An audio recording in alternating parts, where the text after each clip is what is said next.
What's good? What's good? It's the one and only, but what do I know? Boxing coming back at y'all with another one, man. So we got Terence Crawford. Today we're gonna talk about Terence Crawford and Jaron Ennis. They were going. Well, first and foremost, Terence Crawford was on the podcast. I don't know if you guys are familiar, but if you aren't, then you definitely should check it out. Go subscribe to $1 Million Worth of Game, bro. Gilly the Kid and Wallow, bro. These two, man, I really love what they do. I watched their show. I call it a show, but podcast, whatever you want to call it. I watch it. You know, I keep tabs on them, bro. And I'm really a fan of what they do and whatnot. I actually been watching Gilly for the longest since back when he was beefing with Wayne and Biggie, bro. Like, and I said Biggie, my bad, Birdman. I did not mean to say Biggie. I don't know why I said Biggie, but Wayne and Birdman. And, you know, going the whole King of Philly thing when he was going back at it with Cassidy and stuff like that. I saw all of that, bro. So I watched Gilly the Kid coming up, and I definitely love, you know, $1 Million Worth of Game. So make sure you guys subscribe to that and follow that. But with that being said, we all know Gilly is a humongous boxing fan, bro. He keeps up with boxing very tough, and especially when it comes to fighters out of Philadelphia. So Terence Crawford had an interview with $1 Million Worth of Game, and Gilly the Kid actually called up. He actually called up Jaron Ennis during their interview, and you know Terence Crawford and Jaron Ennis kind of went back and forth. He actually did this with Errol Spence as well. He had an interview. He was with Jaron Ennis. They're around each other a lot, and he called up Errol Spence as well, man. And one thing I love about Gilly the Kid is that he rides and supports his people, bro. And he tells Errol Spence, you know, he tells Terence Crawford, bro, y'all bad. I respect y'all, bro. You know, y'all some bad mamma jammers in the ring. I respect y'all, but my dude Boost is gonna come up and he gonna take it over, bro. So I want y'all to hear what they have to say, what they're saying back and forth. Just a little clip. You guys make sure you go watch the whole video, but I'm just gonna put a little clip, and then, you know, we'll talk about it. Go to sleep. Go ahead. You dreaming, man. You talking in your dreams, Don't man. want my fight. Yeah, we asked for that fight plenty of times, yo. Plenty of times. When? Plenty of times. What's plenty? When? Man, you already You know. fronting. You know what's You up. fronting now. Don't front for Gilly now. No fronting. No All front. right. Keep it a being though. We right. know we asked for that fight plenty of times. When? That's What I'm saying. When? You keep saying keep it a buck. I'm saying when. Plenty of Now you saying one thing and your dad saying another. So when? What you mean? You saying one thing and your dad saying another thing. So what is what? We asked for that fight. I've been asking for that fight since 2018. What are you talking about? Now, let's talk about it, man. Jaron Ennis stated that he's been asking for this fight with Terence Bud Crawford since 2018. If you guys don't know, I mean, well, you should know. Jaron Ennis has definitely been chasing or wanting to fight with Terence Crawford and Errol Spence heavily. He's been pushing for that. But, again, you know, let's talk about it. So, first and foremost, man, regardless of whether he's been pushing for this fight since 2018 or not, I definitely feel like at some point in every boxer's career, you know, they have that phase where it's like, oh, I'm willing to fight everybody. I'm willing to fight anybody. I don't care who it is. And then when they get to a certain point, then the business part comes in. Right now, Jaron Ennis is at that point where he's chasing legacy, then business, and I'm telling you, it never fails, bro. It always switches over, bro. It never fails. I've seen this happen with every single boxer, bro. And I'm gonna talk about it a little bit. But first off, let me say, when he was calling for the fight in 2018, that was way too soon. And do I feel like Terence Crawford has avoided Jaron Ennis? No, I don't feel like. I feel like Terence Crawford is one of the very few fighters that has not avoided anybody. As a matter of fact, I don't think you could give me a fighter that Terence Crawford has avoided, bro. Terence Crawford has not avoided anybody. But the thing about it is, in 2018, Jaron Ennis' name was nowhere near relevancy, okay? As a matter of fact, I remember people used to call him Ennis, Jaron Ennis.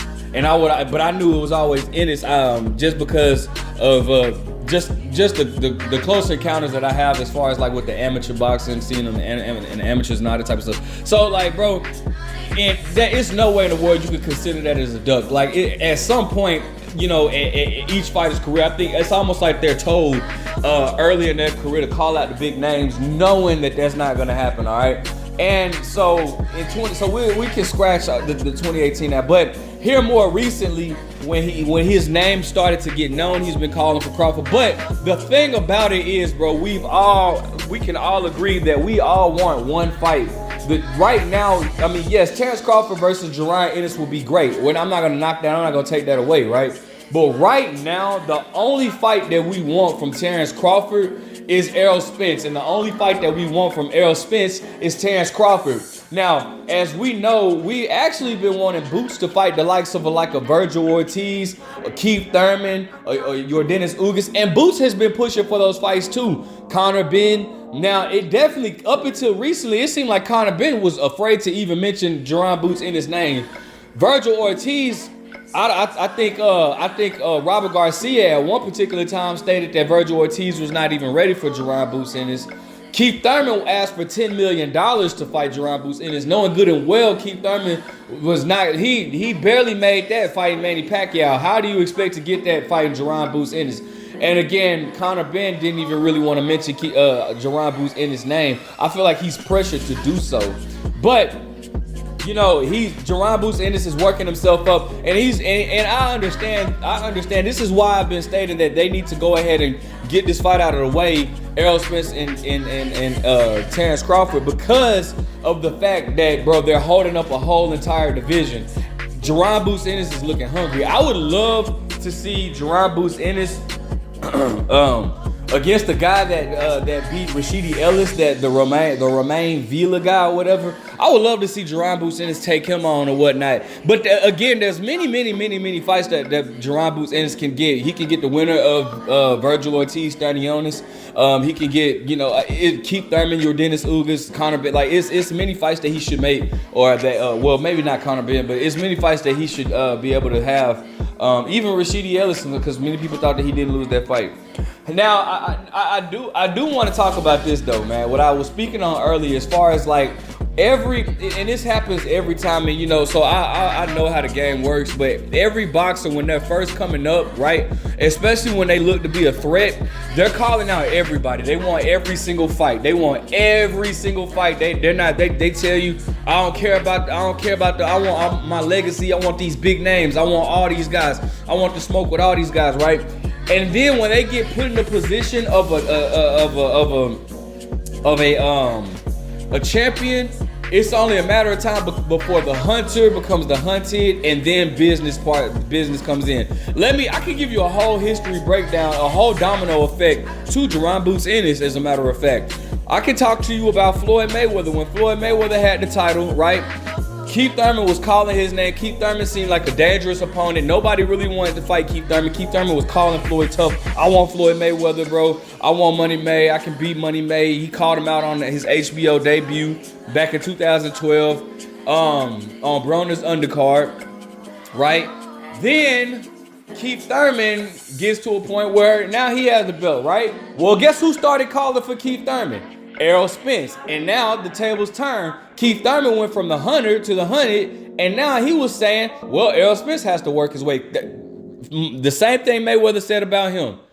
Mayweather said he's too green, he needs to work his way up. He started saying the same thing about Errol Spence.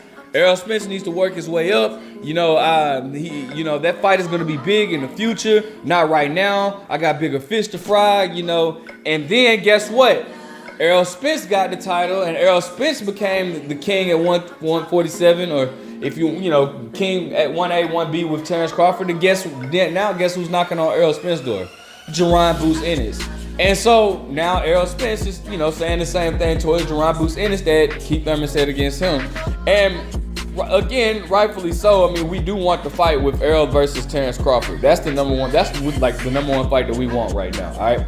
Now, it's only a matter of time before Jaron Boots Ennis gets in that same position, and then somebody will be knocking at his door. Bro, this happens all the time. Triple G. Sergio Martinez was calling out Floyd heavy. He wanted all the smoke with Floyd back when he was healthy. He wanted Floyd. He wanted Miguel Cotto. He wanted all these guys. Guess what?